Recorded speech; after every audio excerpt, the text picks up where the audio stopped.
The training deck of the ISS Vanguard hummed with the familiar vibration of artificial gravity generators as Elsa Martinez adjusted her combat suit. The year was 2247, and humanity had been part of the Galactic Coalition for barely 3 decades, still considered infants by the standards of civilizations that had been spacefaring for millennia. Dalsa ran her fingers over the intricate tattoo that covered her right shoulder and upper arm. The bioluminescent ink glowed faintly beneath the transparent sections of her training suit, displaying a complex geometric pattern that, to the uninformed eye, appeared merely decorative. To those who knew, it was a memorial, a tribute to Captain Harry Okonkwo, humanity's first representative in the Alpha Force. The Coalition's elite special operations unit. Harry had died 2 years ago on Kepler 442b, holding the line against a Zythrian insurgent attack long enough for 3,000 colonists to evacuate. His last transmission had been calm, almost casual. "Remember what I taught you, Martinez. Fear is just data. Use it." Elsa had been his protégé, his second in command, and after his death, she'd carried his lessons like sacred texts. The tattoo incorporated his service number, his final coordinates, and the Alpha Force insignia, all woven into a design that honored both her Mexican heritage and his Nigerian roots. "Attention on deck." The automated announcement echoed through the training facility as a new group of cadets filed in. Elsa straightened, observing the mixed-species cohort with a practiced eye. There were Valorian cadets with their distinctive crystalline exoskeletons, a pair of gaseous nebulan entities contained in their environmental suits, several human recruits who looked barely old enough to shave, and her jaw tightened, a group of Catheran warriors. The Catherans were a proud warrior species, standing nearly 8 feet tall with muscular frames covered in thick, armored scales. They had joined the Coalition only 15 years ago and had a well-documented problem with humanity. To them, humans were weak, fragile, and undeserving of their rapid advancement through Coalition ranks. One Catheran in particular caught Elsa's attention. His name badge read Victor, and the way he carried himself, chest thrust forward, scanning the room with undisguised contempt, marked him as trouble. "Listen up." "Cadets," Elsa began, her voice cutting through the murmur of conversations. "I'm Instructor Martinez. For the next 8 weeks, I'll be teaching you advanced combat tactics and Coalition protocol. Rule 1, your species doesn't matter here. Your rank doesn't matter. What matters is whether you can work as a unit when everything goes to hell." Victor made a sound that the translator rendered as a derisive snort. Several other Catherans chittered in amusement. Elsa ignored it, continuing with the orientation briefing. She'd dealt with prejudice before. The key was to demonstrate competence so overwhelming that it couldn't be dismissed. The session proceeded smoothly for the first hour as Elsa ran the cadets through basic drills. Then came the sparring exercises. "Cadet Victor, you're up," Elsa called out, consulting her datapad. "Your opponent will be Cadet Chun." A slight human woman, barely 5'4", stepped into the sparring ring. She couldn't have weighed more than 50 kilograms. Victor's laughter boomed across the deck. "You insult me, human instructor. This is not a fight, this is a massacre. Your fragile cadet will break." "The sparring suits have force limiters," Elsa replied coolly. "No one gets hurt permanently." "Chun, are you ready?" "Yes, ma'am," Chun replied, her voice steady despite the obvious size disadvantage. What happened next lasted only 17 seconds. Victor charged forward with the subtlety of a freight hauler, expecting to overwhelm Chun with pure force. Instead, she sidestepped, used his momentum against him, and executed a perfect joint lock that sent the massive Catheran crashing to the deck with enough force to rattle the floor. Plating. The room fell silent.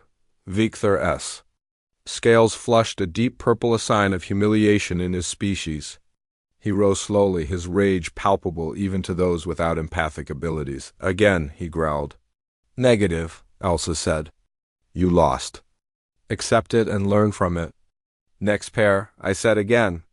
Victor roared, and before anyone could react, he lunged not at Chun, but at Elsa. His massive fist connected with her jaw with enough force to send her sprawling backward. The force limiters on his training suit hadn't activated because he wasn't in the ring anymore. Blood filled Elsa's mouth as her head snapped back and she hit the deck hard. For a moment, the world went white with pain. Then instinct took over. Harry's training, drilled into her through 1,000 repetitions. She rolled, came up in a fighting stance, and assessed the threat. Victor was advancing, his honor clearly wounded beyond his capacity for rational thought. Around them, cadets were scrambling back, and somewhere an alarm was blaring. But Elsa barely noticed. She noticed Victor's weight distribution. She noticed the way his right knee dipped slightly, an old injury perhaps. She noticed his breathing pattern, the position of his center of mass, the split-second telegraphing of his movements. Fear is just data. Use it. Victor swung again, a haymaker that could have shattered concrete. Elsa ducked under it, stepped inside his reach, and drove her elbow into the nerve cluster at his solar plexus. Catheran anatomy charts flashed through her mind, information she'd memorized years ago. Just in case. The big alien's eyes widened in shock as his diaphragm spasmed. Before he could recover, Elsa pivoted, using his own body weight as leverage, and executed a throw that Harry had taught her during their final training session. Together, Victor crashed to the deck with enough force to crack his armored scales. Elsa was on him in an instant, her knee on his throat, her face centimeters from his. "Yield," she said quietly, her voice deadly calm despite the blood dripping from her split lip. You're just a weak human," Victor gasped, but his bravado was gone. "I'm a soldier," Elsa corrected. "And you just made a critical mistake." Security officers arrived then, weapons drawn, but Elsa waved them off as she stood. Victor remained on the ground, breathing heavily, his pride shattered more thoroughly than any bone. "Cadet Victor," Elsa said formally, wiping blood from her chin. "You've assaulted a superior officer. You're confined to quarters pending a disciplinary hearing." As the security team led the Catheran away, another voice cut through the chaos. "Well executed, Instructor Martinez." Elsa turned to see Admiral Krelix, a high-ranking Valorian officer and commander of the Vanguard. His crystalline features refracted the light in patterns that indicated approval. "Sir," Elsa said, snapping to attention despite her injuries, at ease. The Admiral approached, his multifaceted eyes examining her tattoo with interest. "I noticed your hesitation before engaging. You gave him multiple opportunities to stand down." "Yes, sir. Conflict avoidance is preferable to escalation." "Indeed. However, when escalation becomes inevitable, one must commit fully." Krelix paused. "Your tattoo's coordinates are from Kepler 442b, are they not?" Elsa felt her throat tighten. "Yes, sir." Captain Harry Okonkwo's final position. The Admiral's crystalline features shifted in what might have been a smile. "I had the privilege of serving with Captain Okonkwo briefly during the Antares campaign." "He was an exceptional officer." "His recommendations for your advancement to Alpha Force were effusive in their praise." Elsa's breath caught. "Sir? You didn't know?" Krelix's voice held genuine surprise. "Before his death, Captain Okonkwo submitted a classified recommendation, arguing that you should be his replacement in Alpha Force. The paperwork was lost in the aftermath." "Of the Kepler 442b incident?" "I've been reviewing old files and found it only yesterday." The world seemed to tilt slightly. Harry had recommended her? For Alpha Force? "The tattoo," the Admiral continued, gesturing to her shoulder. "It contains his service number, yes. And these symbols, they're Alpha Force authentication codes, encoded in a pattern that only someone with extensive coalition cryptography training would recognize. They're memorial elements," Elsa said quietly. "I never intended. Intent is irrelevant. The fact remains that you carry the authentication signature of a deceased Alpha Force operator encoded in bioluminescent tissue. Do you understand what that means in coalition military culture?" Elsa shook her head slowly. "It means," Krelix said, his voice taking on a formal tone, "that by coalition tradition, You are considered to carry Captain Okonkwo's authority as a legacy bearer. Any who recognize the codes are obligated to treat you as they would have treated him. As if summoned by the Admiral's words, several Catheran officers entered the training deck. The eldest, a scarred veteran whose scales bore the patina of countless battles, approached with his head bowed. "Instructor Martinez," the Catheran said, his voice rough with what might have been shame. "I am Commander Rothkar. I must apologize on behalf of Cadet Victor and my species. We did not know." "Didn't know what, Commander?" Elsa asked, genuinely confused. "Your markings. Our intelligence officers have analyzed the security footage. You bear the legacy codes of Harry Okonkwo." Rothkar's voice dropped with respect. "Captain Okonkwo saved 17 Catheran warriors during the siege of Proxima Station. He held a collapsed tunnel for 6 hours while our people evacuated, despite being told by his superiors to abandon the position. Among my people, he is considered Sathric honor beyond blood.